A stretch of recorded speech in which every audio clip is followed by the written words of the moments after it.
This Let's Play of Space Quest 3 was originally recorded as part of a live stream supporting Extra Life, a charity that provides life-saving medical treatment to sick kids. I'd encourage you to check them out and make a donation. Let's play.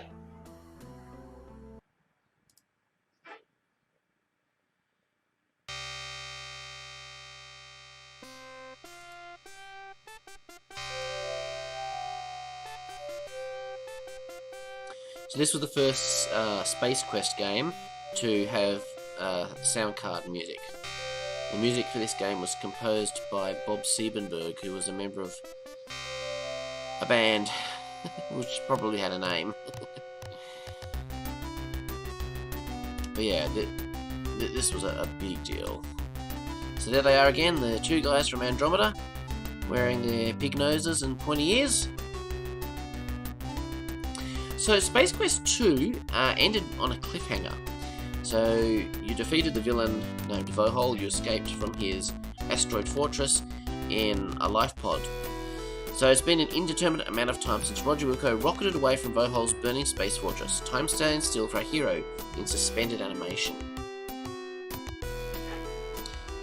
Its engines long spent, the small escape pod drifts aimlessly through unfamiliar starfields, its course altered many times by small asteroids and space debris. Inside, Roger lies undisturbed in his sleep chamber, but not for long.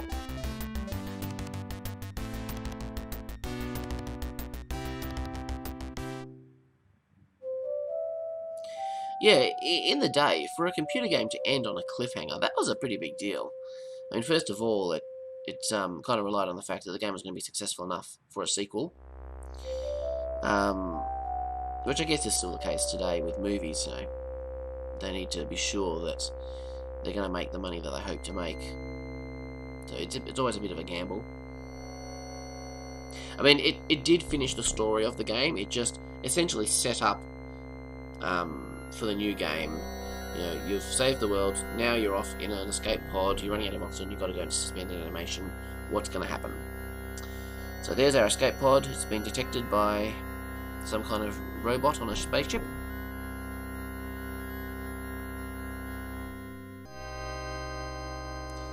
And we're going to get pulled in by the tractor beam.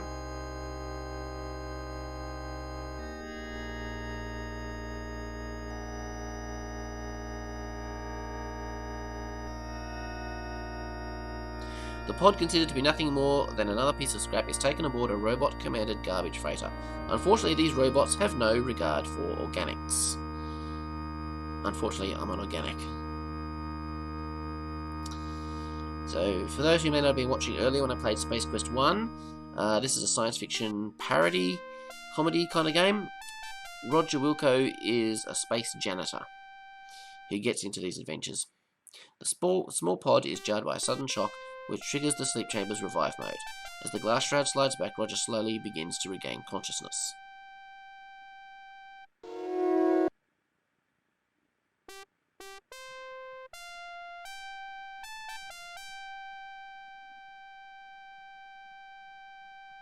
Where am I? Now that little bit of spoken dialogue, that wasn't available in the PC version of the game, because PCs didn't have, well, sound cards were coming in, but it was such a new thing. But Amigas had been able to play digital sound for a while, so the Amiga version actually had that dialogue. But it was still, the sound file was still included in the PC version of the game. So when you're running this now in ScumVM, it actually plays that sound file for you. You notice the sound from the pod grows softer until they are imperceptible.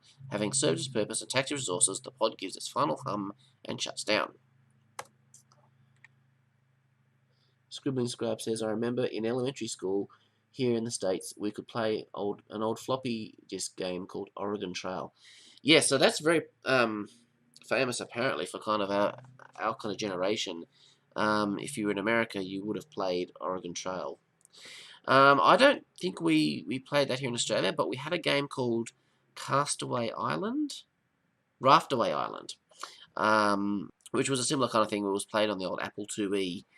And, yeah, it was kind of like the game that school kids played.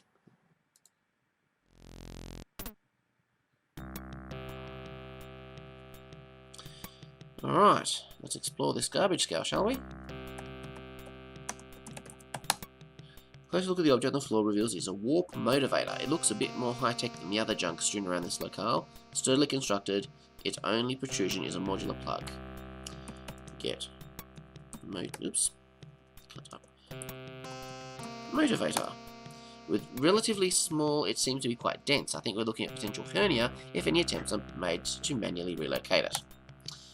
So, we can't pick it up. Alright, now, lots of Easter eggs here. Let's check out this old ship.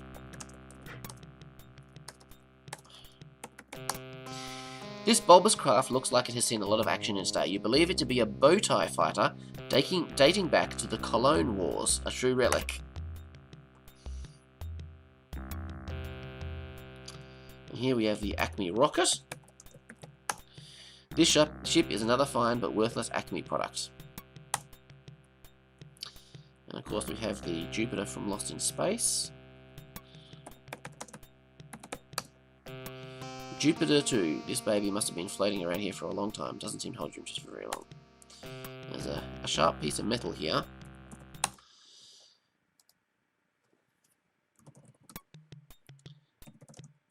Try to pick that up. Yep.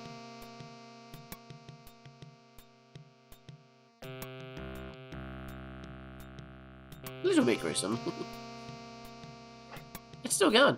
It's obvious that the metal was sharper than you. The resulting laceration turns you into a living fountain, at least for a few moments. Unfortunately for you, this show was your finale. Good luck in the afterlife. A brave but fatal attempt at arterial art. So let's restore.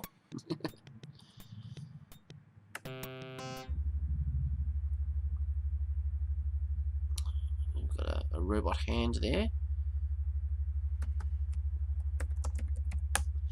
Somewhere there's an oversized android missing a limb. Alright. Oops.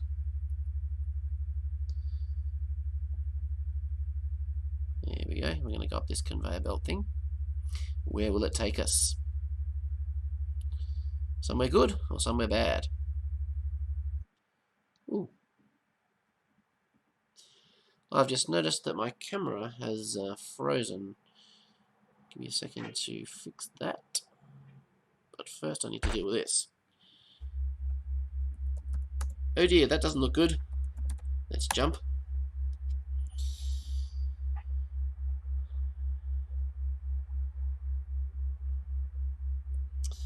Alright, what can I do with this camera? There we go. I'm back. Cool. Oh heck, why not? Let's just show you what happens if... Actually, it's probably too late now. If you don't jump up here, obviously you go down to the trash compactor and it has a big censored thing. Just another one of the famous Space Quest death scenes.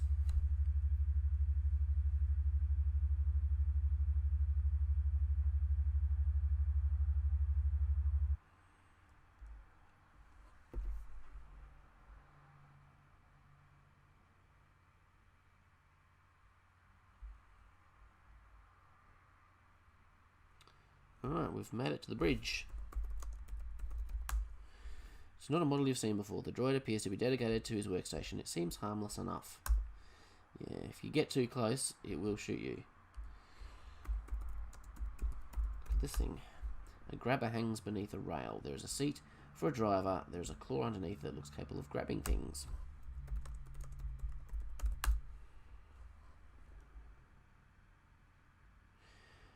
Plopping into the seat, you grasp the forward-backward control of the grabber. Now remember that warp motivator, which was too heavy for us to pick up?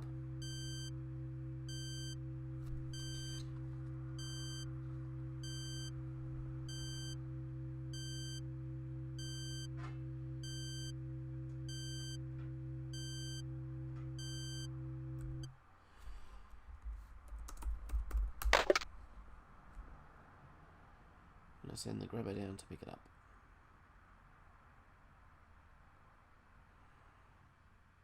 Not quite.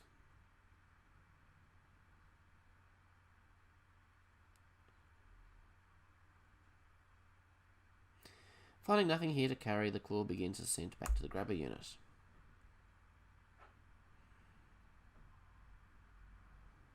Very slowly, I might add. So we go this way a little bit more.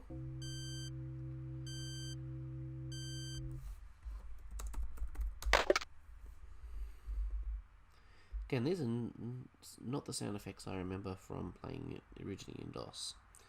So ScumVM is finding some other sound files that it considers better.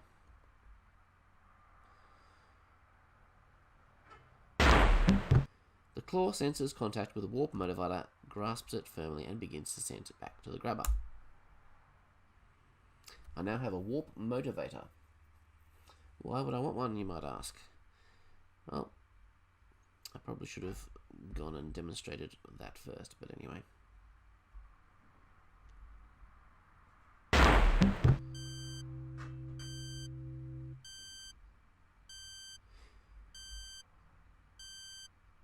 You'll notice that the engine noise has stopped while in the screen because it's playing the whir of the conveyor belt instead. Although the reverse beeping is still playing. But that stops here. You can faintly hear that brr, brr, brr, brr, brr, kind of hum.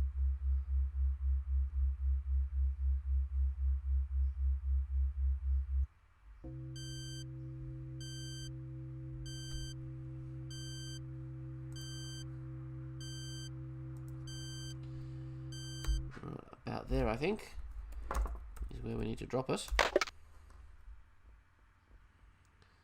Perfect. Sensing an adequate surface, the claw releases its cargo and begins the descent to the grabber unit. The object thuds into place within the cavity of the ship. So yeah, there's a ship there that needed a warp motivator. Now it's got one.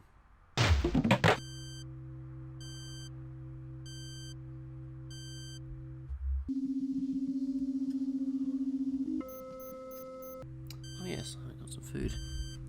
Peter was asking me about snacks earlier. I've got one of these caramel truffles that I mentioned. So we got these from the school fair last night. In fact, it was sold to me by Annette, who made a comment briefly the other day. Alright. Get out of grabber.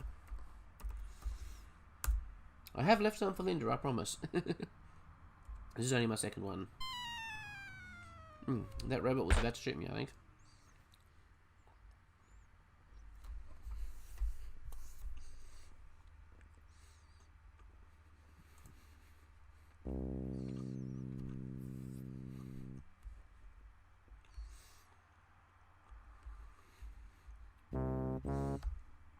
Now, you wouldn't even know this is here unless you knew, but so if we go look wall,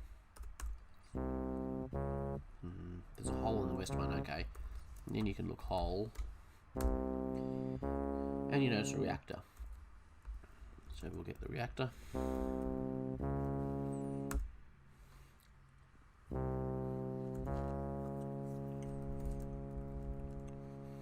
The wires aren't here, the ones I want.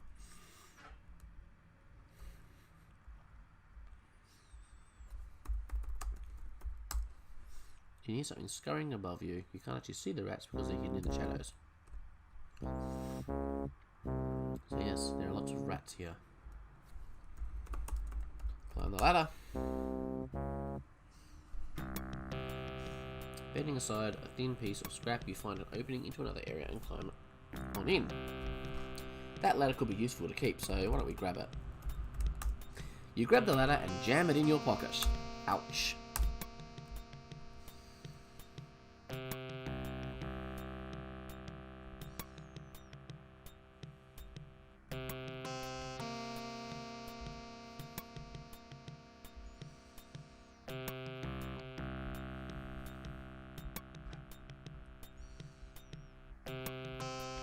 Back when I first bought this game on 3.5 floppies, but I didn't yet have a computer at home that would read 3.5 floppy disks, I played this game at school one afternoon after school because my mum was a teacher, so we stayed late a lot. Must have spent a couple of hours playing this. I never figured out what to do in this part of the game. Never escaped from the garbage gal. I obviously figured it out eventually. But there was another student who was sitting with me, and we're just sitting there and he's suggesting things to try. The thing about an adventure game is that it can be a communal activity because it doesn't really matter who's at the keyboard typing. Everyone can think and suggest ideas. So I've been mugged by a large rat. As I pick loose fur from my teeth, I notice a less bulky feeling. So I'm no longer carrying the reactor or the wires I just picked up.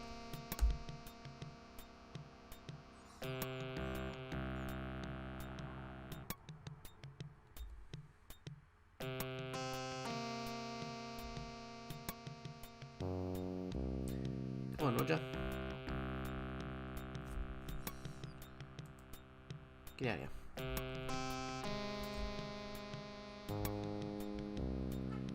So basically, we're just going to go back and get them again.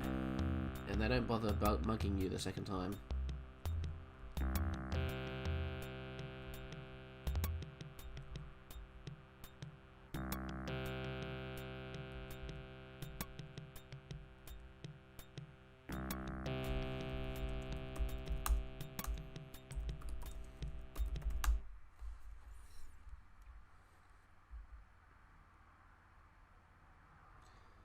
But yeah, that communal aspect was a good thing about adventure games. And there's still some games you can kind of do that with today. Like my son and I are playing through the Uncharted games every now and then. And we just kind of take turns, When you die, you hand the controller over to the other person. We generally don't do it every single time someone dies, though. But, my son will get to a point where it's hard. He'll try a few times and he'll give the controller to me and I'll get him through and then I'll give it back.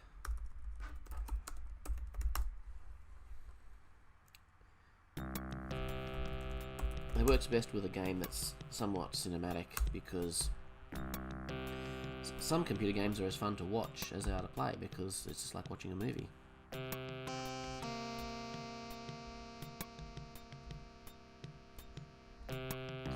Anything with a story kind of works for that kind of communal gameplay, I think.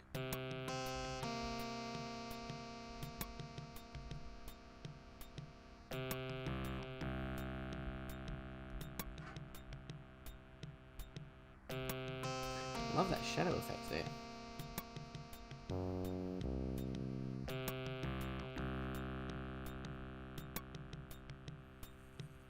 Alright, and here is the head of that android that was missing an arm, which I believe is meant to be a transformer.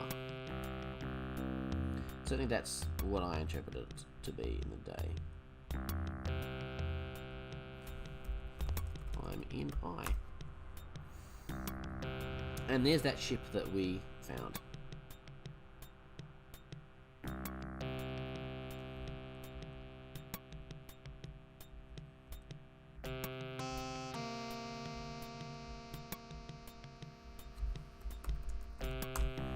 Cute little thing, you've never seen anything like it in these parts. But then, where are these parts? Some writing on its exterior reads, Bowman was here. Now I believe this one, rather than like a sci-fi reference, is actually a reference to the Apollo missions. Yeah, it's real world space exploration anyway. And of course there's some Lego bricks there. Let's look at this ship. Sleek looking number if you can disregard the junk it's rooted in. It must be a recent addition to the collection as everything seems to be intact. Etched on each side is the name Aluminum Mallard. On top is a small hatch. And of course here in Australia we would say aluminium, but because it's a proper noun, I will pronounce it the way it is written.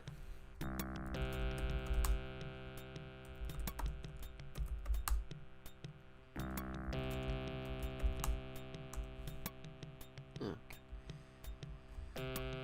Let's open the hatch.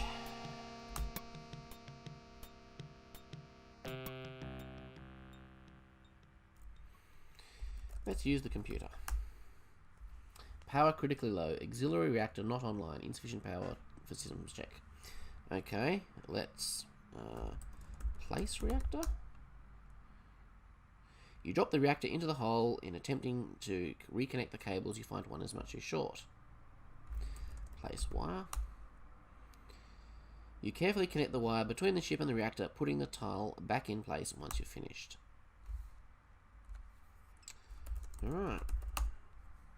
Power level is nominal. Auxiliary reactor online. Auxiliary reactor is nominal. Landing gear is nominal.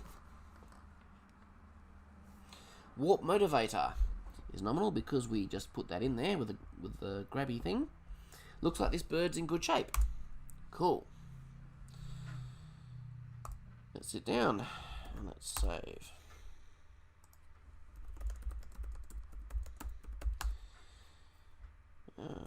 Use console.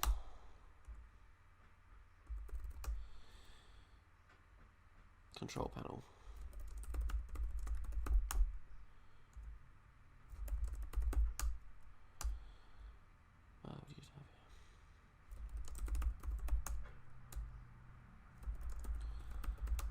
Okay, so let's use computer again. Okay, so the first thing we want to do then is power the engines. We then need to turn the radar, because otherwise when we take off, we'll crash into the roof above us because we're not actually on a planet with open sky above us. So we'll turn that on. Then we'll take off. You feel a strong rumbling as the ship strains to loosen itself from the confines of the junk heap accumulated at its base. Finally, it begins to rise.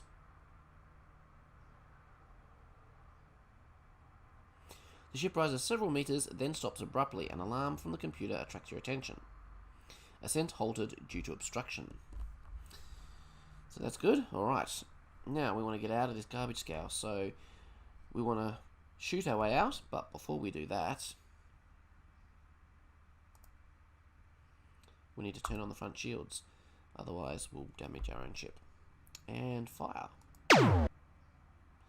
The shot blasts a new orifice in the side of the junk freighter.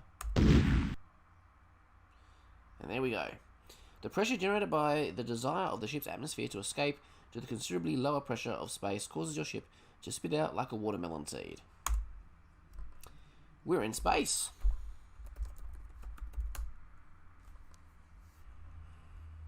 Alright. So, this is the sector of space that we can visit. There's a number of planets here. So, the game at this point becomes a little more open world. Planet Ortega, inhabitants unknown, volcanic, crater-strewn surface. Sounds pretty hot and inhospitable.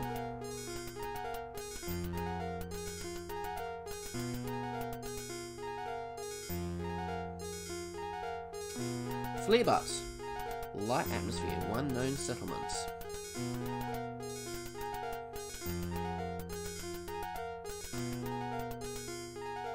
Monolith Burger, fast food dive. A finite number served.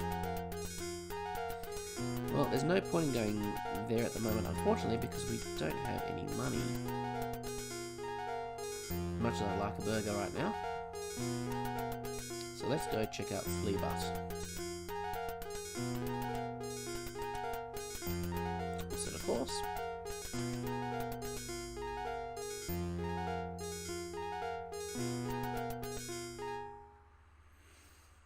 And we'll go light speed.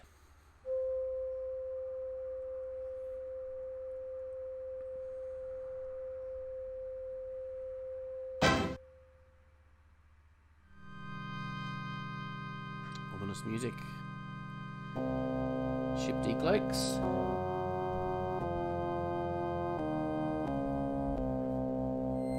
Identity confirmed. Roger Wilco. Case something. Wilco wanted for judgment. Terminate. So basically, this guy's after me.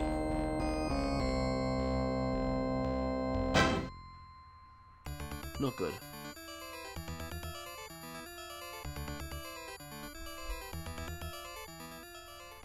Flashing messages on your monitor attracts your attention. Throttling engines back, orbiting the planet Fleabut. Alright. Let's land.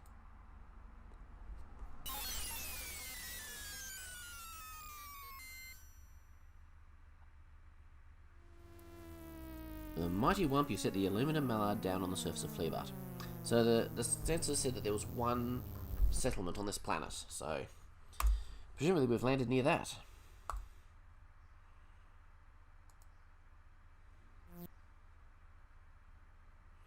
As you step out of your ship onto the surface of Fleabut, you are hit in the face by harsh winds. It looks like a storm is brewing. Meanwhile, another spacecraft touches down elsewhere on the very same planet.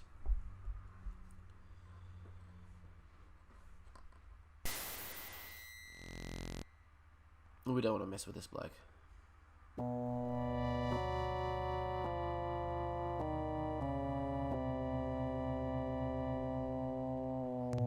He's got an invisibility belt.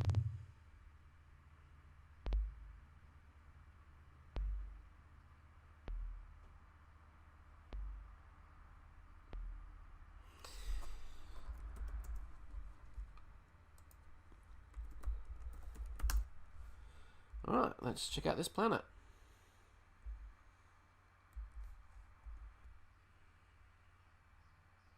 A venomous Scorpozoid, watch out. We better avoid him. Oh, goodness, they're everywhere.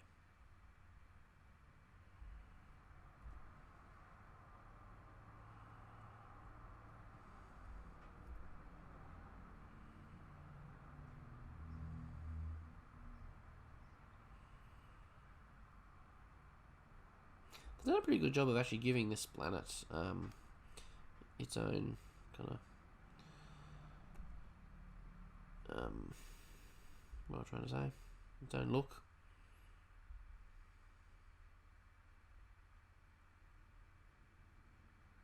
Kind of spoiled a little bit there, but if we go this way, we're going to see something in the distance. Ooh. Now that looks like bad news, doesn't it? You are startled by the sight of a giant beast just beyond the sand dune to the north. Should we risk going to say hello to him? Is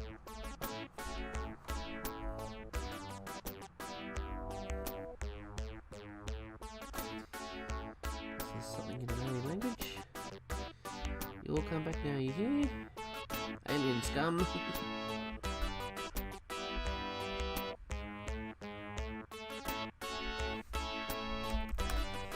Aha! A tourist trap. This giant metal facsimile of a space beast is nothing more than a cheap marketing ploy designed to suck in any moron dumb enough to fall for such trickery.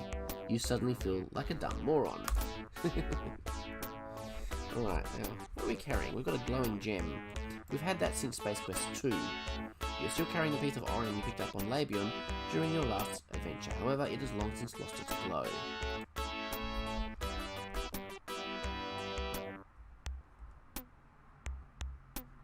Howdy stranger, the name's Blatz, Festa Blatz. Welcome to the world of wonders. Go ahead, have a look at some of the trendiest items in the known universe.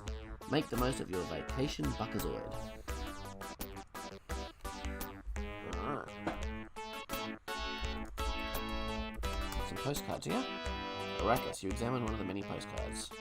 A great spot for winter travel, Arrakis holds many delights for the adventurous vocation, and nothing can compare with blinding dust storm or being crushed by a sandworm. Of course, it's a Dune reference.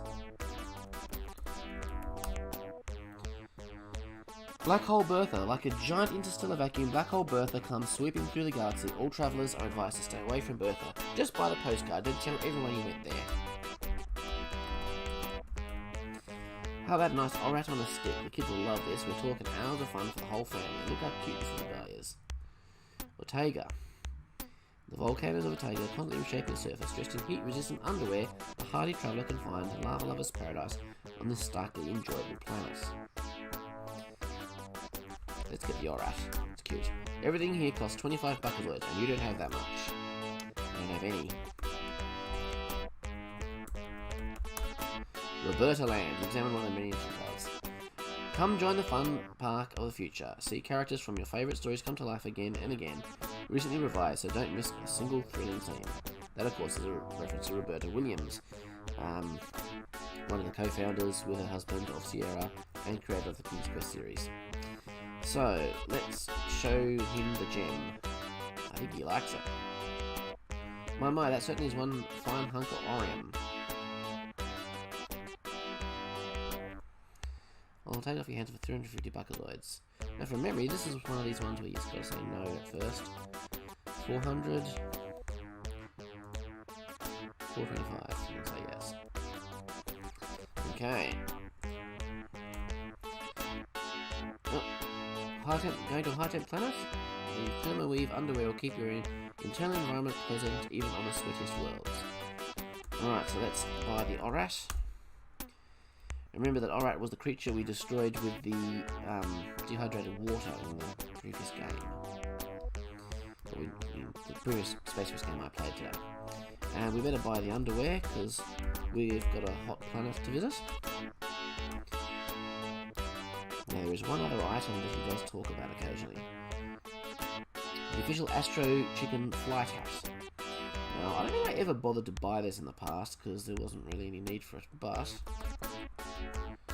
you can buy it and you can actually wear it apparently, which I've never tried doing.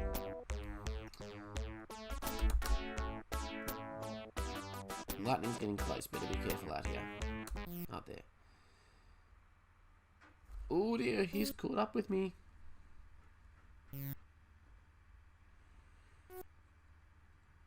So, this is Roger Wilco, the man I have been sent across the universe to track down and terminate. I am not impressed. You are too easy to find. You tend to leave a mess wherever you go. Kind of ironic since we're a janitor. Seems you forgot to pay for that Labian Terror Beast mating call whistle. Now, let's see. With interest, that comes to 400,000 buckazoids. I don't think you've got that kind of cash on you, Didn't think so. The good people at the Gipperzoid Novelty Company are most displeased. Non-payment is a serious offence. But lucky for you, I'm in a good mood today. I will count to 10 real slow and then track you down. If you make it to your ship, I forget I see you. But if I catch you again, I dust you like bunt cake. Okay, so in the previous game, you had to order a whistle from there's a letterbox in the middle of the jungle on a planet. And yeah, you put the order form in, and the whistle materializes. And there's no way to pay for it, but apparently they were expecting some kind of payment. So now the Terminator's after us. So there's a number of ways to deal with him. Oh, you can see him following me because you can see his footsteps. So why don't we go in here? So this is like another tourist thing. You can see the surface of Fleabus from the top of the monster. I do like a good lookout.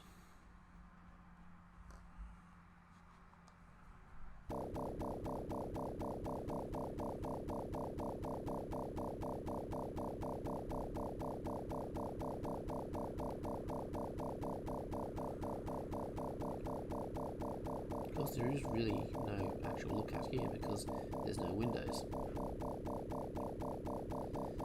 Uh-oh, the lift is going down. You know what that means?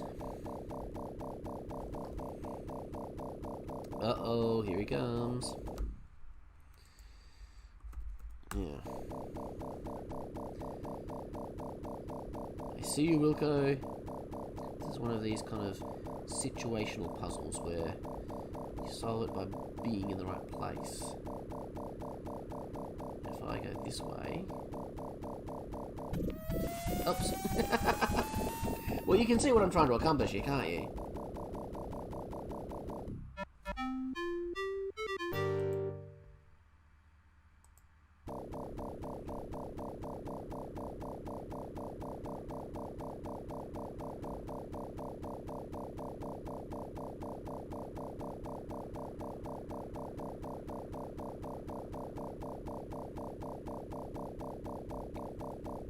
He's actually going to come around the back like that, which is not really what I want him to do. Here we go. He's going to try and be clever now. Come on, little mate. Come on, get me. Come and get me. Come and get me. No, not that. Not that.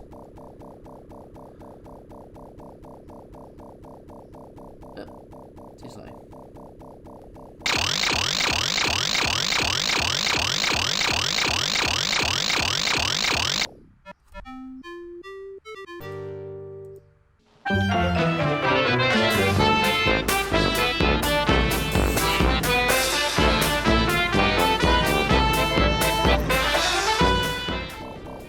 I'm just down. Just walk down. No, don't do that. This is usually a little easier.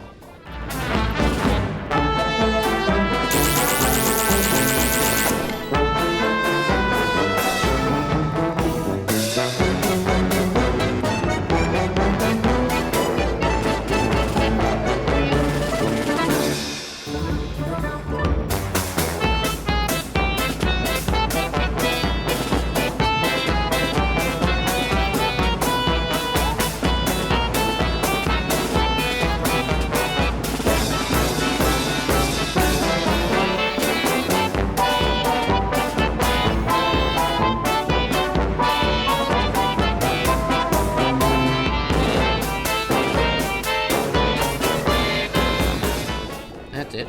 Look, just walk right towards me now. Now, down. No, he's not doing what I want him to do. I want him to basically do this. If I'm down here and he's up there, he's supposed to, like, be really stupid and walk down.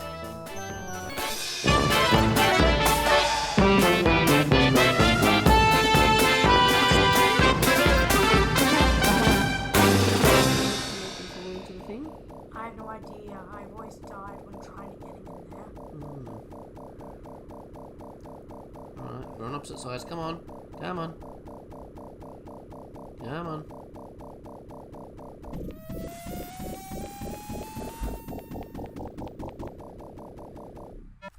Anyway, you get the idea. But I'm actually going to solve this another way.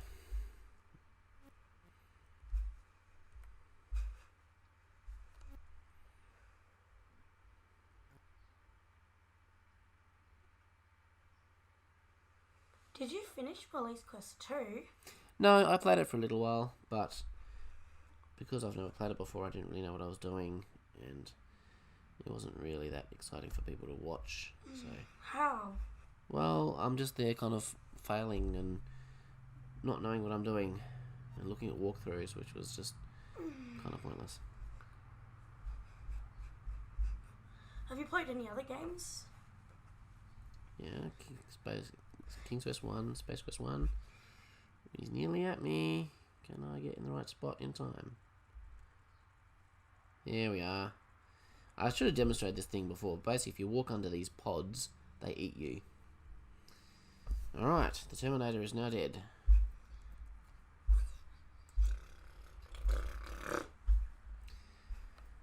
Now, that invisibility belt he had would sure come in handy. So let's use the ORAT.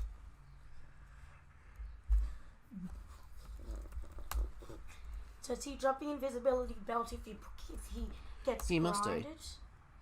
Both ways you get rid of him, does he drop in his invisibility belt? He must do, yeah, because you need it.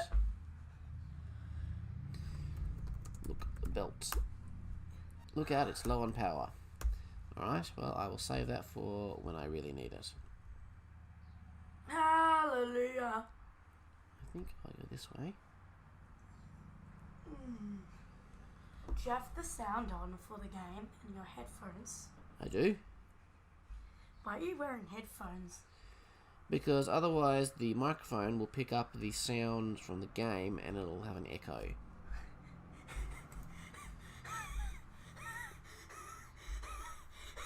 Okay?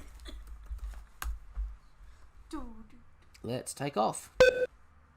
Oh, okay, let's turn the engines on first.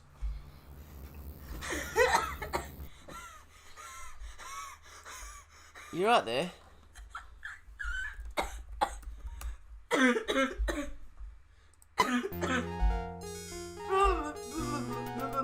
Let's go grab a burger.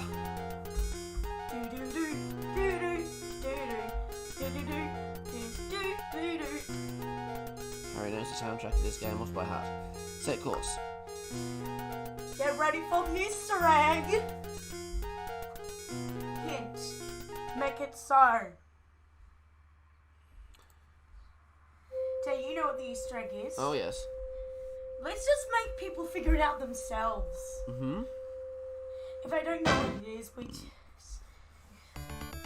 then Flashing monitor attracts your attention. Dad, Threatening black, approaching monolith burger. Yep. it's Yeah. about lunchtime. It is, Look isn't at that, guys. Have a look at it. You see that? You see that white thing?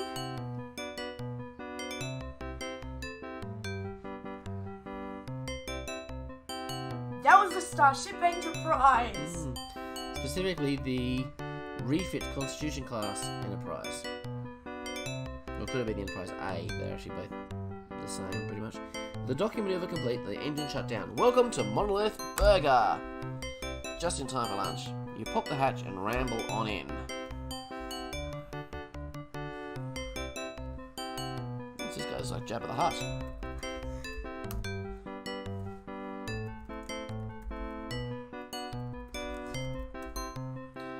Your eyes take in the diversity of alien forms without much interest. After all, you're quite a spacefaring kind of guy. Duh. Of course. Alright, what's on the menu? Welcome to Monolith Burger. Oh, look, he's the employee of the week. I take your order. Look, menu. So we've got a mini monolith, a monolith with poly cheese, a fillet de orat, jumbo monolith with poly cheese, big belcher combo, includes a jumbo mono with poly cheese, You need a space mommy buds and fun meal. with extra grease and sloppy slurper. Daddy, get the Yeah, mommy. the fun. Yeah, we do need the fun meal, so we'll grab a fun meal. But because it's only virtual food, let's have a big belcher combo as well, and let's have a fillet of orat and a monolith.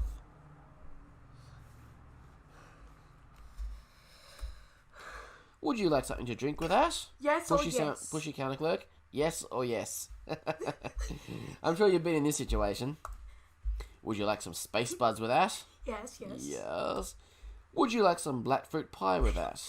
He zoomed into his Yes. eyes. Special day, a free drink with every purchase. Okay.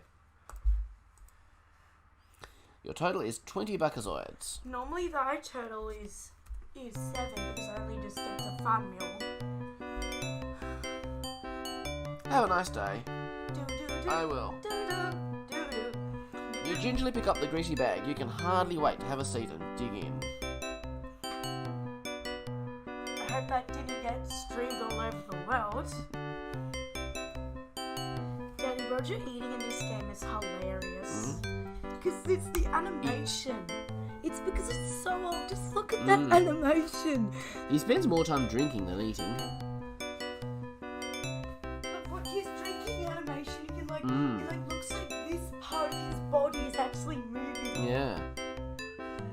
Well, in animation, you have to exaggerate things to get across the idea. Oh, what's this in my burger? Oh, it's my fun meal prize.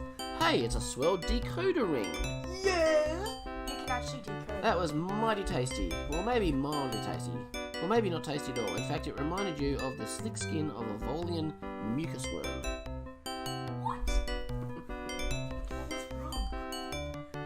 Now we're gonna play the worst arcade game in the Alright, universe. let's look at our ring. With this ring, you can decode any secret message. Well, almost any secret message. Now we need to play Do we open it? Daddy, you can only decode when you're playing Astro Chicken. Okay. But you have to complete Astro Chicken. Yep, well look here, there's an arcade machine.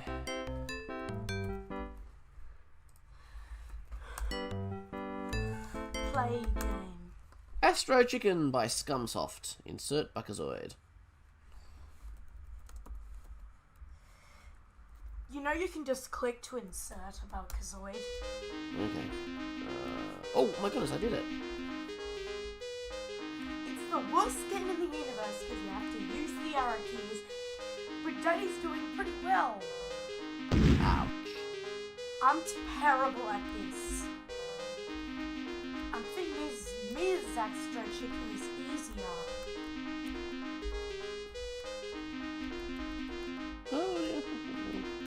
But this is the boring concept of just landing on a plate. If you go down too fast, you bounce off. So you gotta control your descent. This, of course, is based on a classic arcade game. It was like a Moonlander or something. What? Apollo 11 landing? Oh, I don't know what it was called. Probably something about. Whenever you win, Daddy, you get a score. Yeah, whenever Astro Chicken lands, your score goes up. Your score is 293 of 738. Now, that isn't probably one weird thing about this game is it has a big score, but it's not the longest game. It's like Conquest of a Longbow isn't the longest game, but it has an extremely unusual. Yeah, because you get like 100 points for picking up your bow. Yeah. It's ridiculous. I don't know why they decided to scale the points up so high with those They later kind games. of did that in this game as well. Maybe it was to try and give you the impression that the game was longer, so you felt like you're getting your money's worth. Yeah. Don't fail us.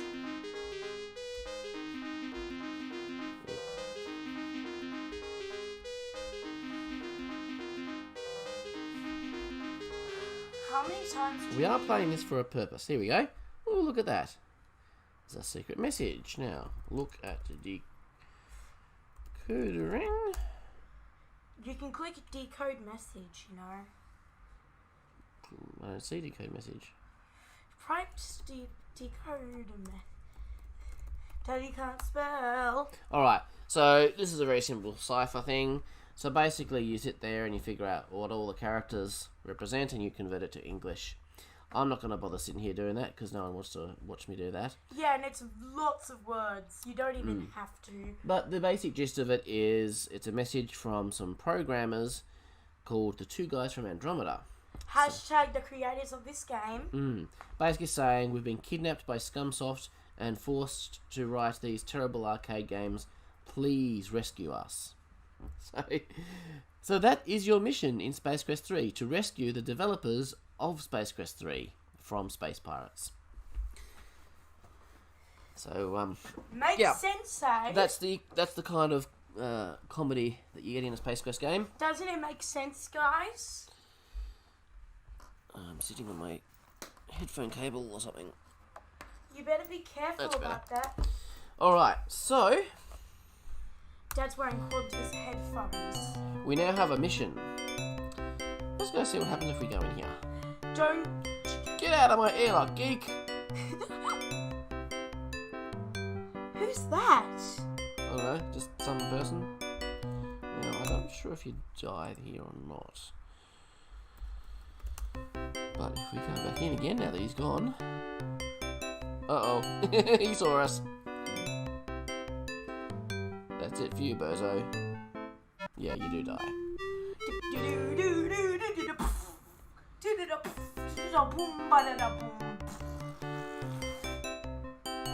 did I just restore? Was it the right one? It was Burger. Burger King. Oh. Burger King. We call it Hungry Jack's. So I want to make sure not that it really matters, but I want to make sure I restore the one that. Dad. Where I did go to think. Yeah? When are you gonna go to Pestulon? I mean, the planet like that. When are you gonna go to? No, not Pestulon. Ortega. In a minute. Why are you typing words at him? I'm trying to get out. Because you're supposed to go to Ortega next. Mm-hmm. And then that gives you the availability to go to Ortega's moon planet. At least I think Pestulon is a moon. Because it's basically Ortega, but it's like a moon. Like Endor in Star Wars is a moon. But it's kind of like a planet because there's living creatures on there. Ewoks. See you later, Mom Loves Burger. It's been nice having a snack, huh? I am going to want some lunch pretty soon. In real life? In real life. I want a monolith burger now. They sound disgusting. Might have to... But they sound like they taste like mucus. Yeah, that doesn't sound very good. So I don't think They look like they should taste like McDonald's, and I like McDonald's. Yeah, but they're not the most healthiest thing. No, they're not. You know what's healthy? McDonald's for healthy kids. Healthy McDonald's. It's a bootleg McDonald's in China. I just made it up. There is no such thing. My friend Reed, who lives in China, was watching earlier. Was he watching when I was playing?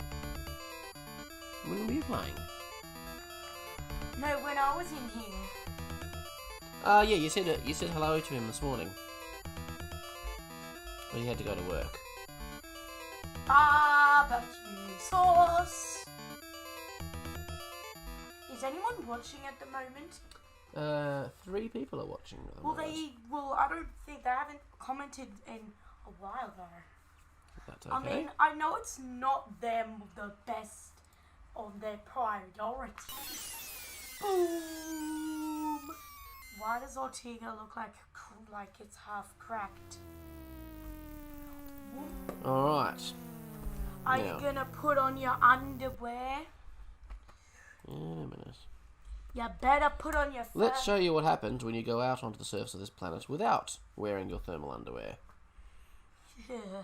My, this is one hot planet. Hopefully you'll last more than a few minutes.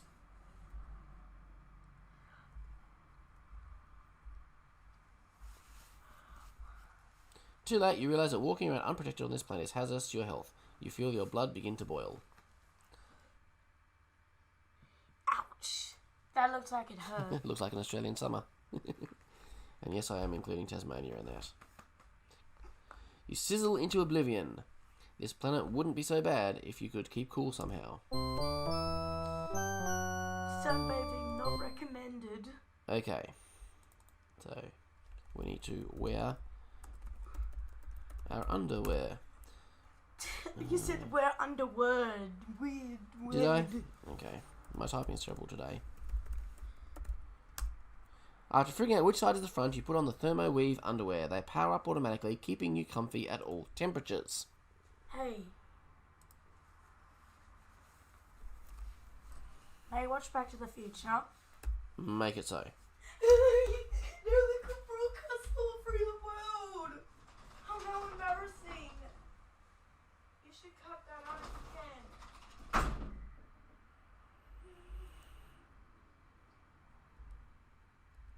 Ooh.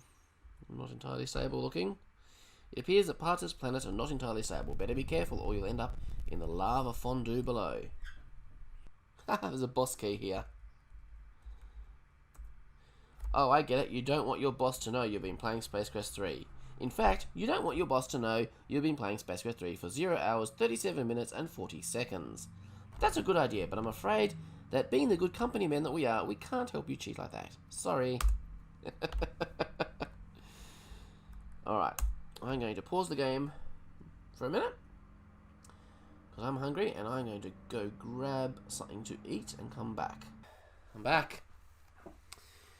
Got some food, toasted sandwiches, ham and cheese. So I only had one slice of cheese, so the other sandwich I put some French onion dip in with my ham, so see what that's like. Got to be creative when you got not much food. Need to go do some groceries. Okay, hopefully my plate will happily sit there. Okay.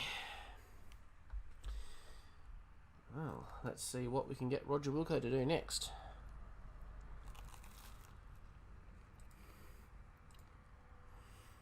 That doesn't work. No, no, no!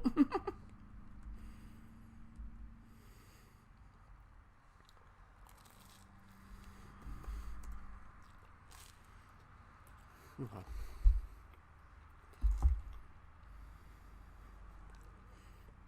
I'll have to go over there.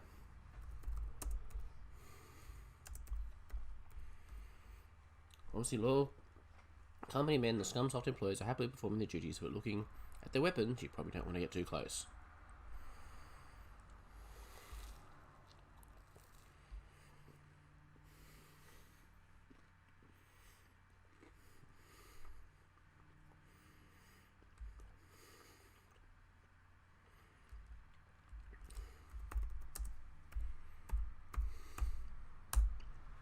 Speedy short-range skullfighter, fully armed with the latest in offensive weaponry. You probably wouldn't want to tangle with one of these babies.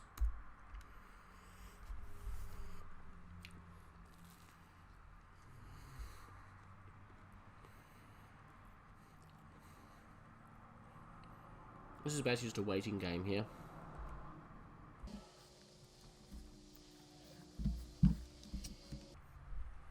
There they go.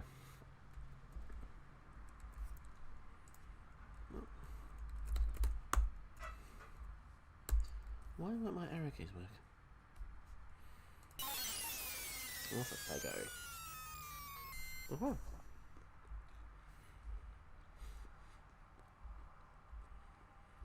Let's see what they're up to.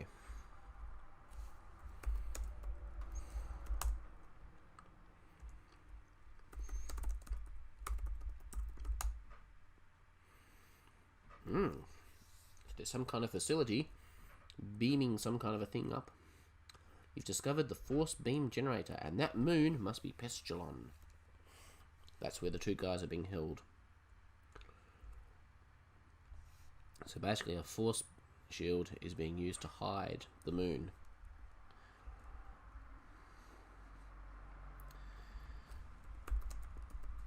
So if I want to go there, I'm going to have to get rid of that, oh goodness.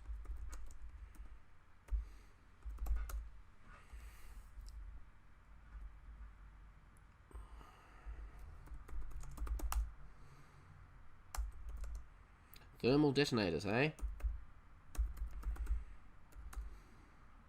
Very careful, you could blow your fingers off that thing.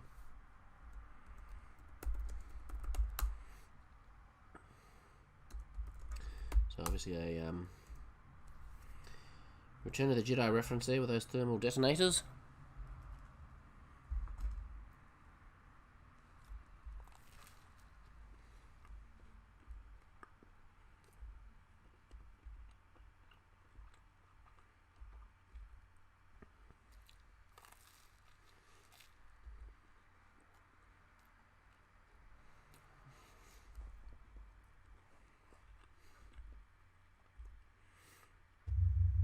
Reach the rim of the decayed cinder cone and are overwhelmed by the sight. An impressive machine of staggering size sits in the middle of the volcanic crater.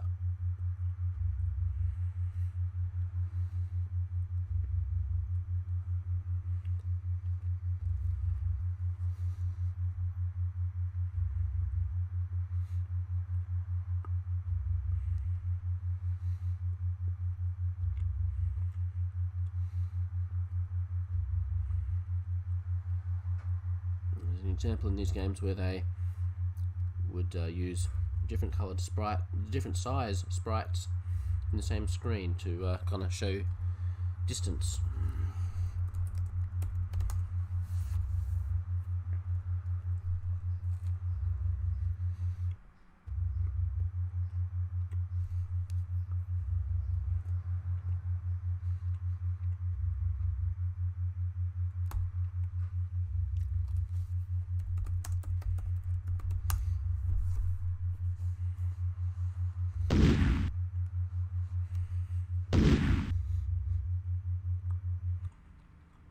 Explosion disables the force field generator. You may now travel safely to Pestulon.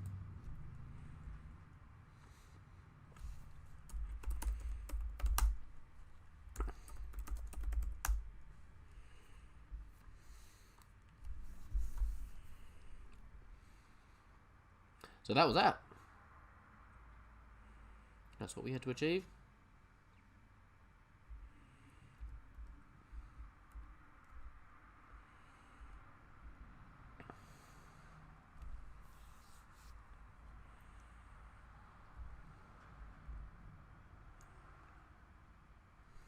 Detonators apparently suffer a chain reaction of earthquakes. You better get off this rock as soon as possible.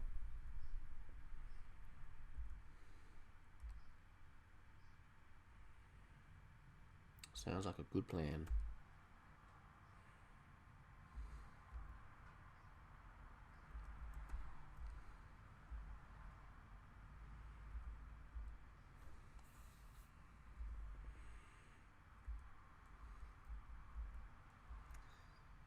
Ooh.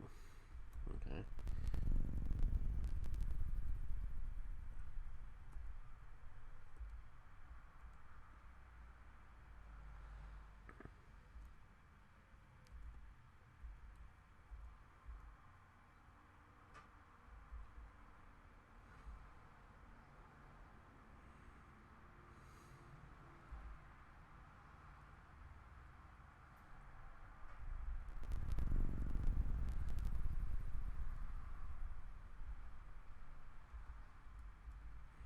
Quick look in here.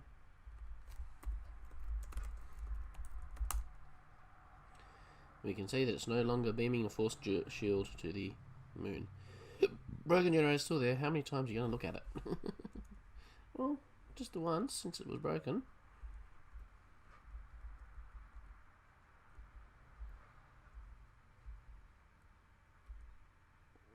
Okay.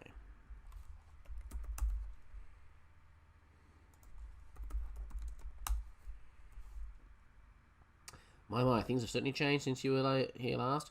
The unstable rock has fallen into the simmering lava below. Well, we better pole vault across then.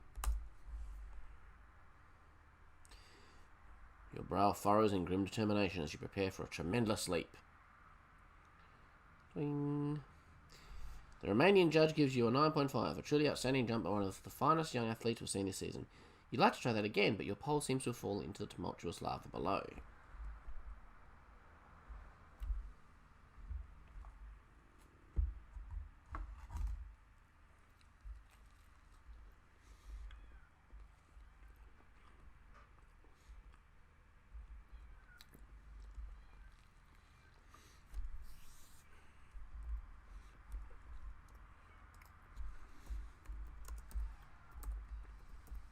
We better get off this planet.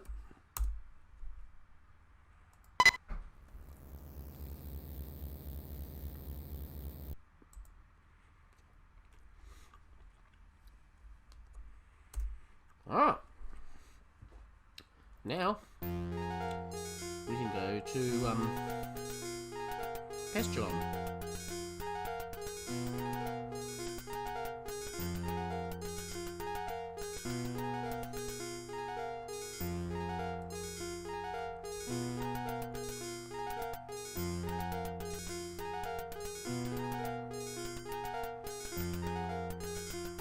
Inhabitants unknown, surface uncharted.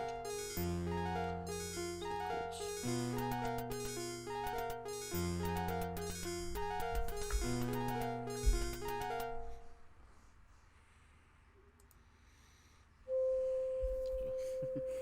Light speed is probably overkill to go to Pestulon, but anyway.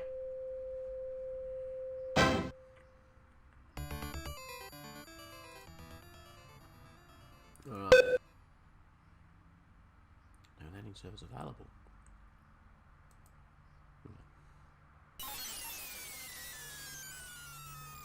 Now here's an interesting question. If Pestulon is a moon of Ortega, and Ortega is so hot that you can't survive there without your thermal underwear, why is not Pestulon similarly hot? I mean, the logical assumption is the reason Ortega is hot is because of how close it is to its sun. Unless there's some other reason the planet is hot. Now, there's some really interesting looking plants, I guess, on this moon. What a peaceful planet for a software company, you think to yourself. What a shame it had to be Scummsoft. You're surrounded by what can only be described as tree-like growths towering high above you. The turf has a mossy texture. So despite having limited graphics ability at the time, they've done some pretty interesting world building here. You make your way through the forest of strange trees to this clearing where you discover the entrance to some large underground complex. This must be Scummsoft. Suddenly the door to the complex begins to open.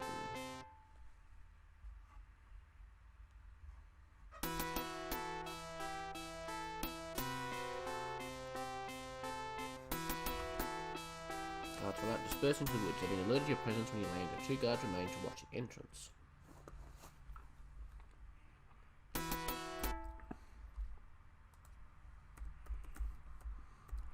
Now, how are we going to get past those guards? Remember, we have an invisibility belt.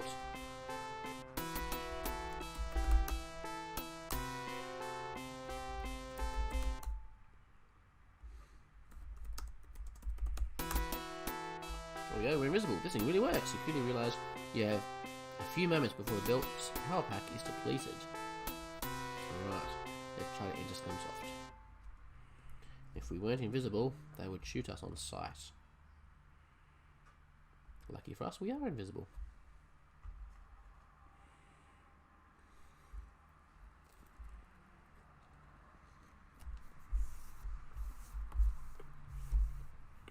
Alright, belt out of power.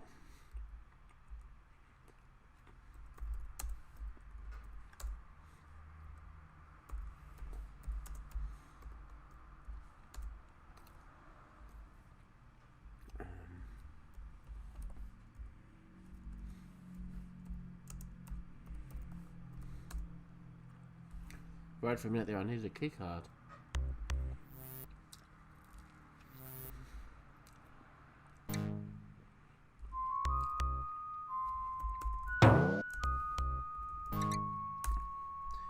Door has a keycard security system, as well as a composite facial scanner, and we're pretty tricky gaining access. Yeah, so that's the door with the keycard.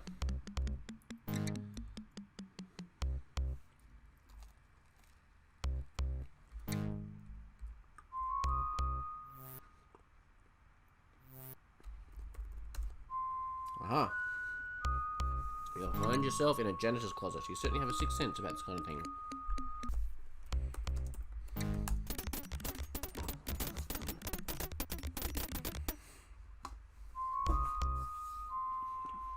A pair of grimy janitorial coveralls. We'd call them overalls.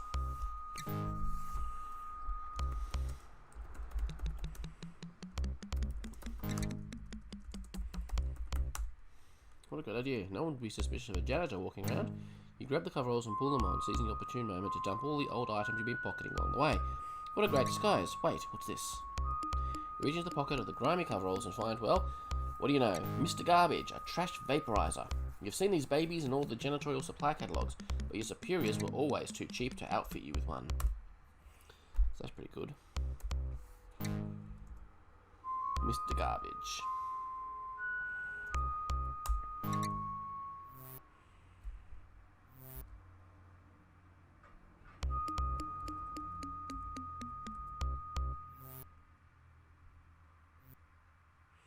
Alright, here we are.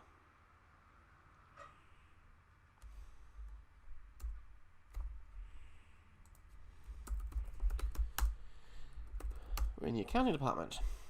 You're in the cost-efficient corporate accounting department of Scummsoft Inc. These hard-working accountants are trying to figure out where the company spends its money. So, if we just start wandering...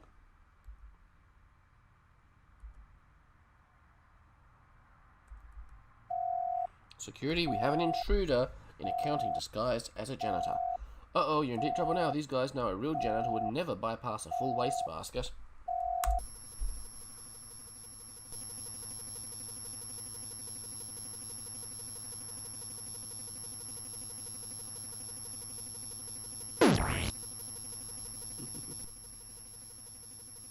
We've been encased in jelly.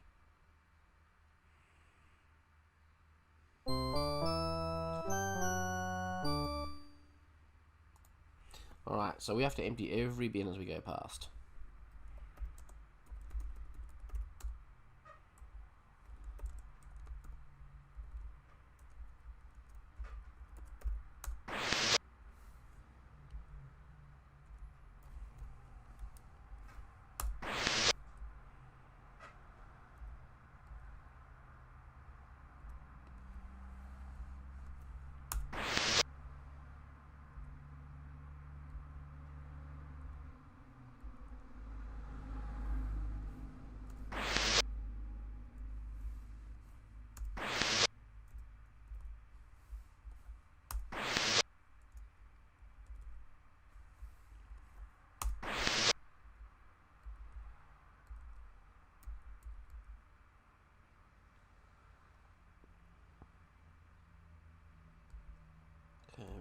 there at the moment.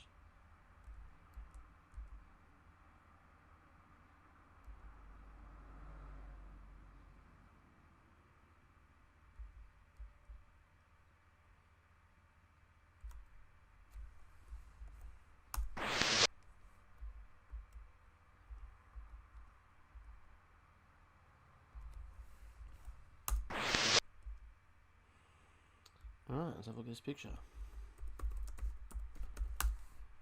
The boss, Elmo Pug. Surreptitiously, you snatched the picture of Elmo. Now, we're not going to get away with carrying that around everywhere, so we have to photocopy it. I was watching you slip Elmo's picture into the copier and press the start button. Out pops a beautifully reproduced copy, which you roll up and stash in your pocket. Don't forget the original.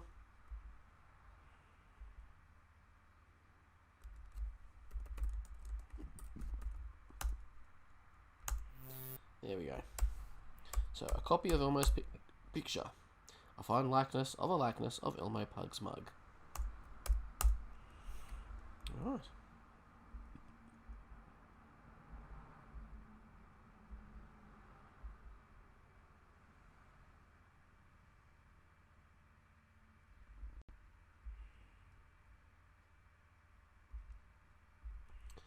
So that should help to get us past the facial scan in the security system on that door.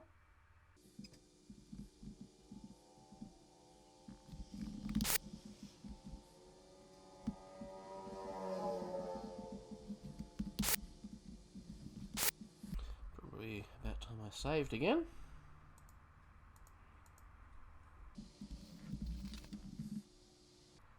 Okay, there's no point being there. There's probably no point being here either. I think I know where I need to go now. Let's go there. Alright.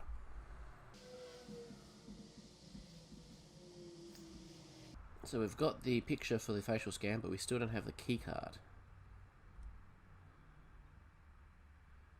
Just note here.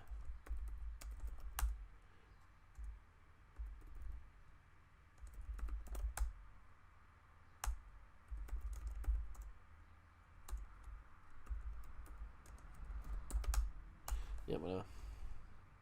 Oh, it's probably a calendar.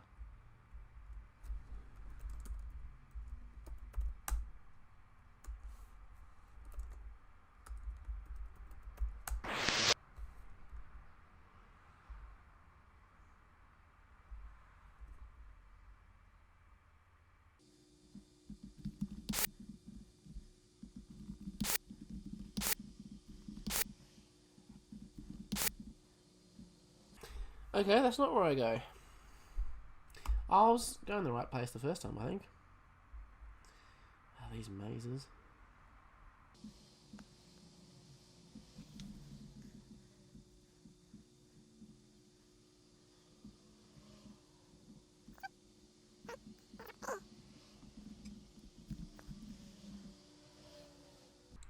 Here we go.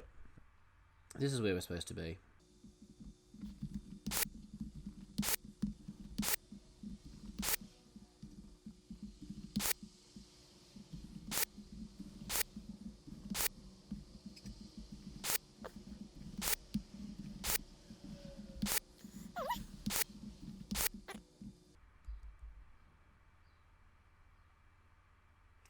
Alright, this is the programming department.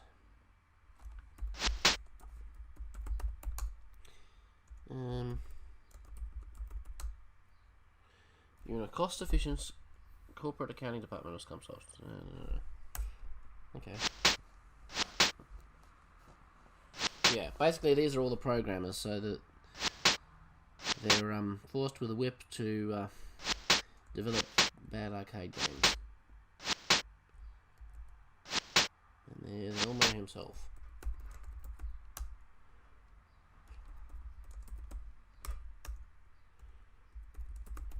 Typing's terrible today.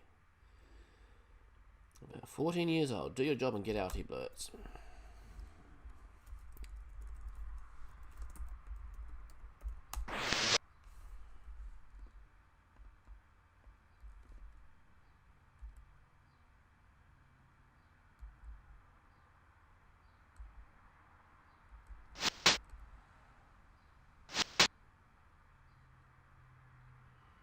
Ooh. Standing on a platform overlooking the Scummsoft vehicle bay. In the centre of the hangar sits your ship, surrounded by rows of short-range skull fighters. Now, how will you ever get out of here?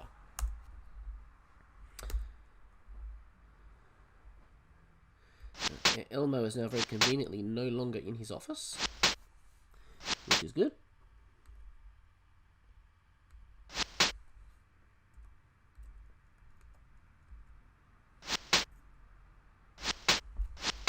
So if we look on the desk, get keycard. We now have what we need to get into that locked, secure area.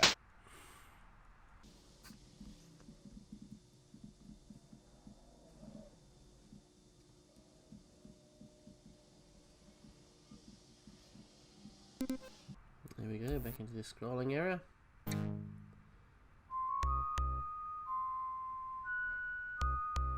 There it is.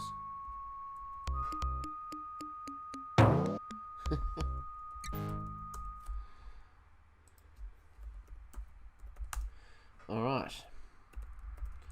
Insert keycard. So it clicks, I'm in, you think to yourself. Then you hear a synthesized voice say, keycard verification. Stand by for composite facial scan. I'll hold up the picture.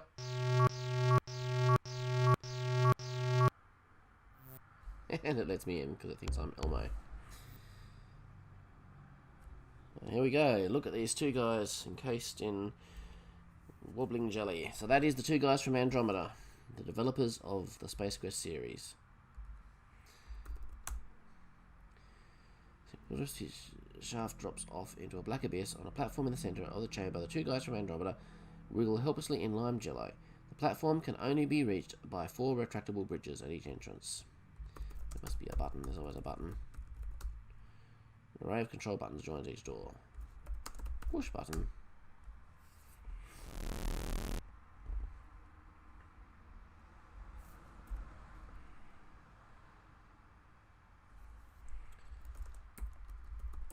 The trusty trash organizer will get rid of all of that. Successfully free the two guys from their slimy confines, and they begin to speak. Thanks, dude. It's great to be out of that green stuff. Hey, what's your name? Roger Wilco, you admit. They discovered our distress message. We coded it into the Astro Chicken game, but sent us here as punishment. Let's get out of here before we're discovered.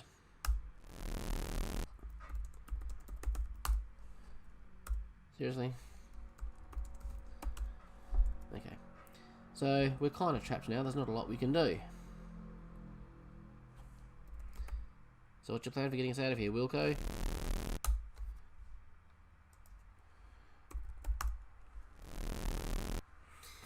We're in trouble now.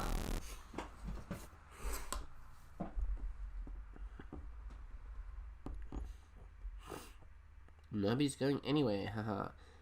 You must have thought you were pretty clever, Mr. Wilco, disguising yourself as a janitor. Unfortunately for you, my boys found your sorry excuse for a ship in the woods. Escort this gentleman to the arena. You boys haven't seen a good fight in quite a while. Do away with those two Andromedans. They have been more trouble than they're worth. Take them away.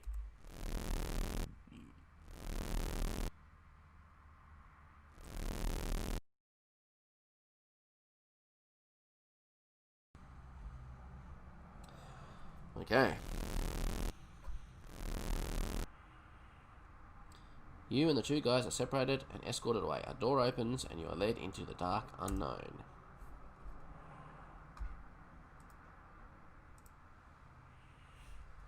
Now, unfortunately, the rest of the gameplay of this game is pretty much arcade sequences, which will be tricky as always.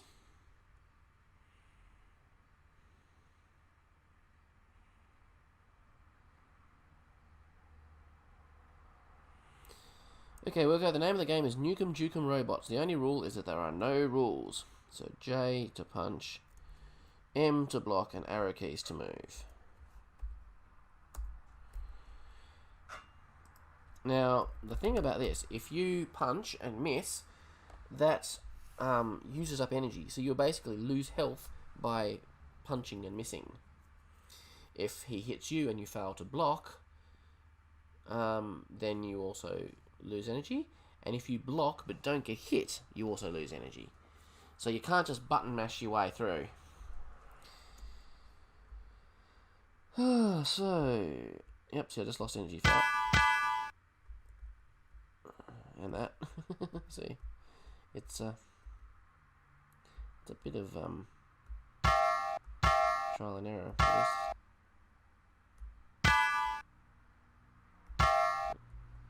I'm not doing too good.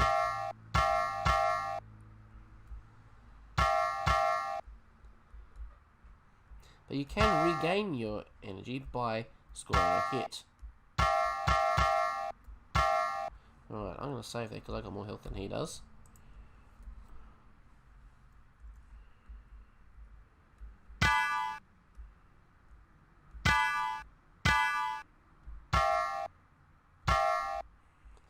It's kind of like guessing what they're going to do next and then doing the appropriate thing.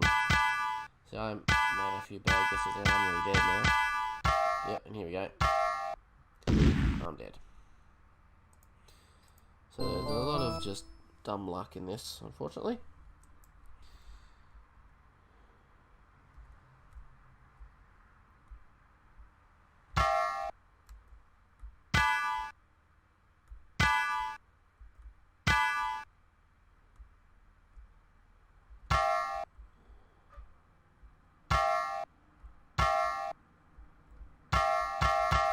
Ooh, I'm getting close to having him down. So yeah, you just got to keep saving when you're in a good position and restoring when you're in a bad position.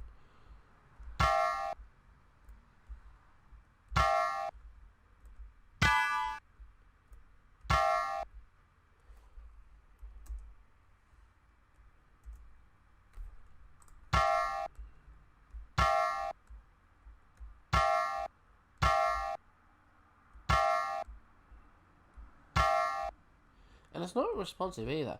You push the button and it's very slow to do what you tell it to do. So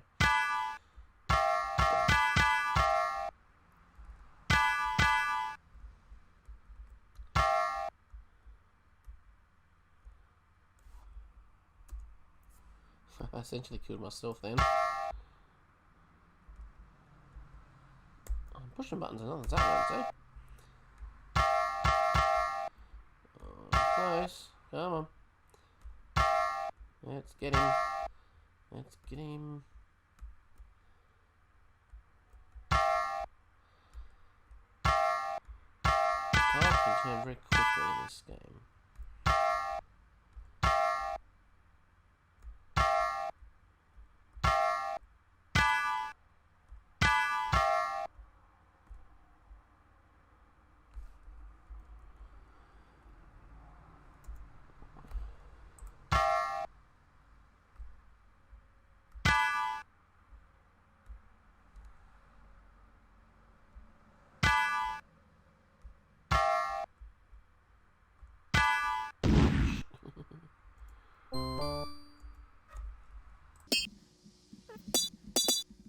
Ooh, nearly.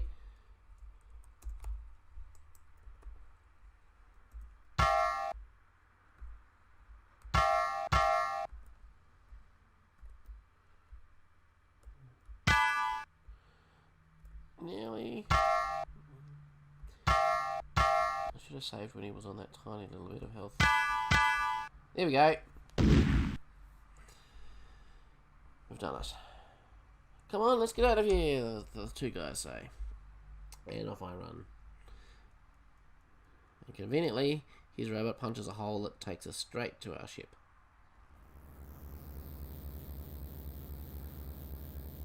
Which is very nice of him.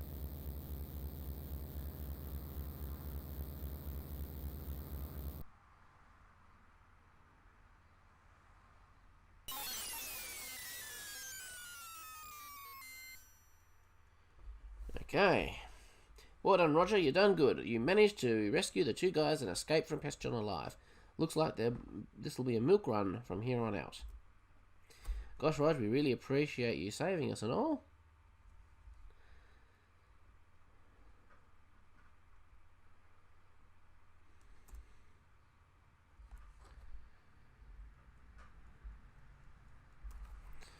Yeah, we were really scared. We didn't know what Pug was going to do to us. So these guys are actually writing dialogue for themselves now.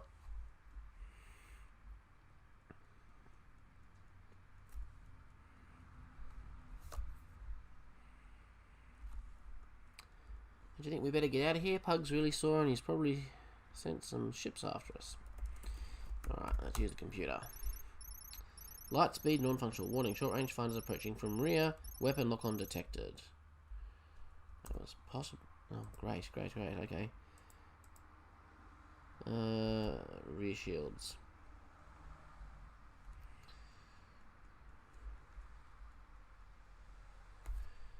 I think I should be moving actually.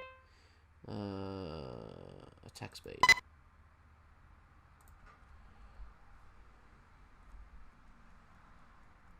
In front. So you got to keep switching his shields between front and back. In rear.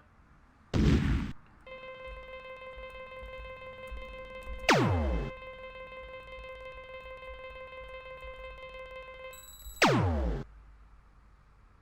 one. Front.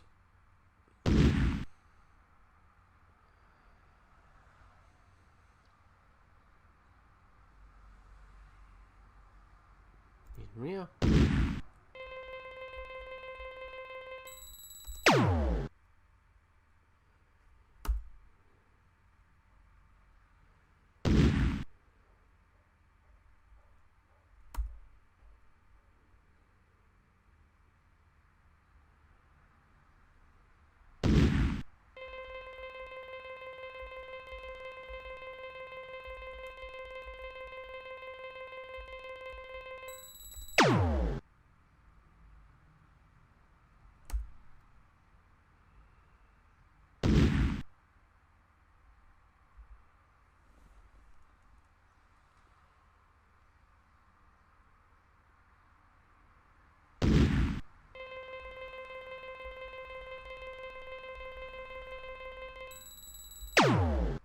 I guess maybe the only Space Quest game that actually has space combat in it.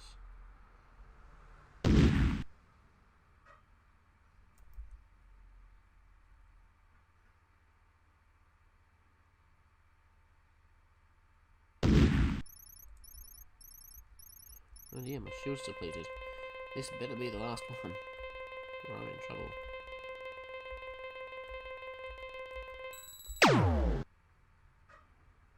The remaining Indie ships have given up and heading back to the planet. Looks like you were just too much for them. Lucky me. Okay. Navigation system is non-functional.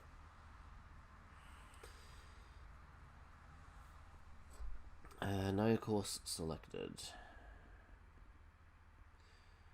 Okay, how do I leave? Oh, F6 for cockpit view. Oh man, you really showed those bozos a thing or two. Now can we get something to eat? Oh, actually, I don't think we need to save anymore because we have now completed the game.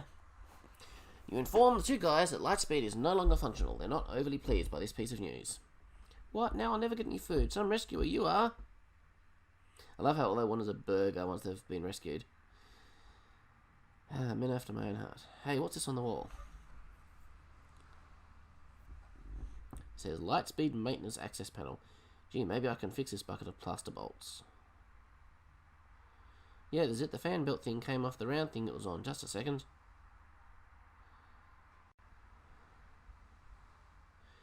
Okay, she's all fixed. Let's go grab a burger.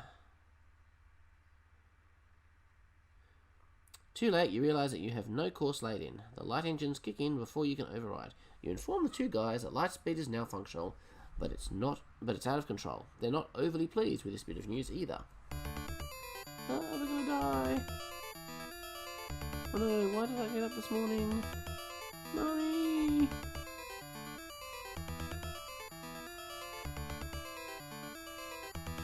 Grinning, blind with your space, your ship heads towards a sizable black hole. Once within the gravitation of the black hole, there's no escape. You plunge into destiny. I'm assuming that's the birth of black hole, which we saw on a postcard earlier.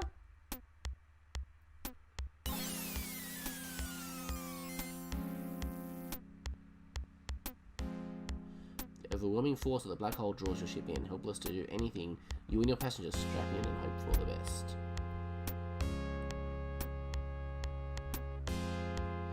You enter a blackness like no other you've ever experienced. All sense of time and speed are lost. Suddenly, a bright light becomes visible in the distance. It grows larger as your ship races toward it. Finally, you are hurled out of the blackness into a parallel universe.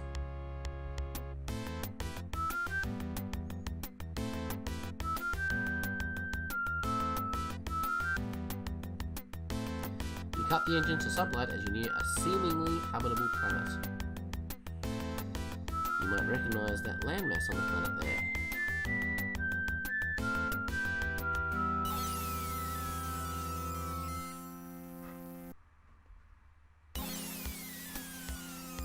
Of course, Americans always land in America. Sorry, aliens always land in America. And look, we're landing at the Sierra headquarters.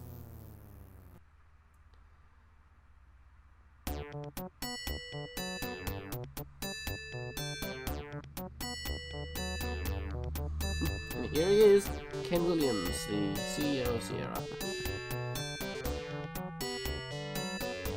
Greetings, Earthling. We are the two guys from Andromeda, universally famous software authors. And I'm Roger Wilco, space-age swashbuckler and all-around nice guy.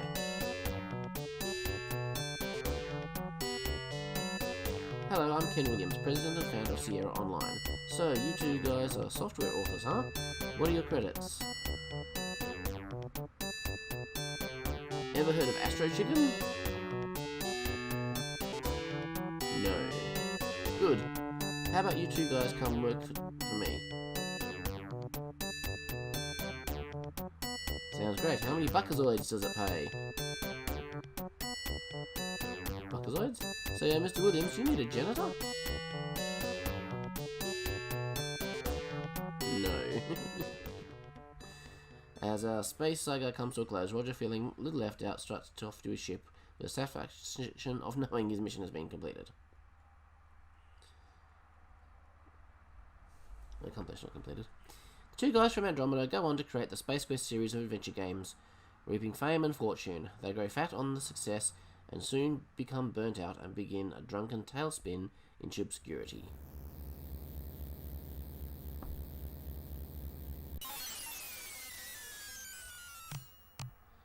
So we bid our hero a fond farewell as his ship once again bursts into light speed, course unknown. Now presumably he goes back through the black hole because in Space Quest 4 he's on his way back to Xenon, he's back in the Space Quest universe. But there you go, that is how the two guys from Andromeda came to be on Earth, working for Sierra and making the game that we just played. So we get some thanks for some various things, the Monolith Synthetic Industries, Vesta's World of Wonders, Gipazoid Novelties, Fleabot Sand Advisory Council, Arnoid Droidworks,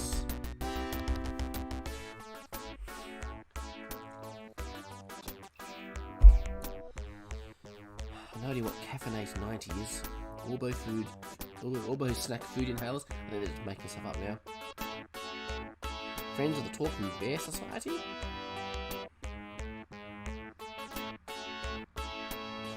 and some actual real people who worked on the game. So that's Space Quest 3.